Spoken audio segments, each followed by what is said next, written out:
Let's see this question.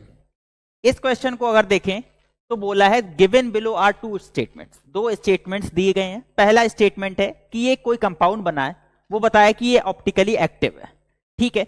दूसरा statement दिया है कि ये जो दिया गया है ये इसकी मिरर इमेज है, ठीक है। तो ये इसमें बताने की करेक्ट इनकरेक्ट बताना है, ठीक है।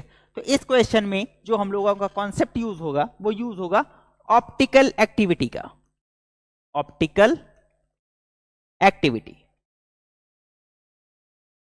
ठीक है। आते हैं पहले स्टेटमेंट पे।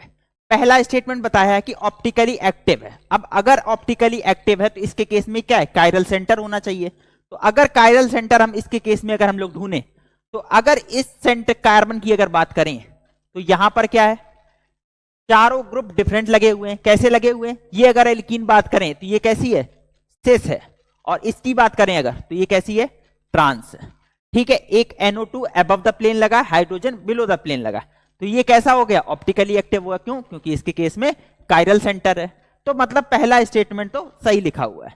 बात करते हैं सेकंड स्टेटमेंट की। तो अगर सेकंड स्टेटमेंट की अगर हम बात करें तो उसने बताया कि ये इसकी मिरर इमेज है, ठीक है। तो अगर एक ऐसे रफली एक प्लेन अगर इस तरीके से डालें, मिरर अगर डालें सॉरी, तो मिरर की अगर बात करें, अगर इसको इस तरीके से इसकी मिरर इमेज होनी चाहिए थी तो ये सिस की फॉर्म ये क्या हो गई, इधर ये क्या हो गई है, ट्रांस, और यहां से ट्रांस से क्या हो गया, सिस, जो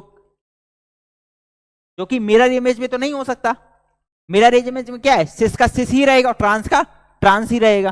तो मतलब ये बात गलत लिखी हुई है, ये इसकी मिरर इमेज नहीं है। तो अगर हम लोग ऑप्शंस में आए तो सी ऑप्शंस में अगर देखें तो उसमें दिया गया statement first is correct but statement second is incorrect. तो यही हमारा आंसर है।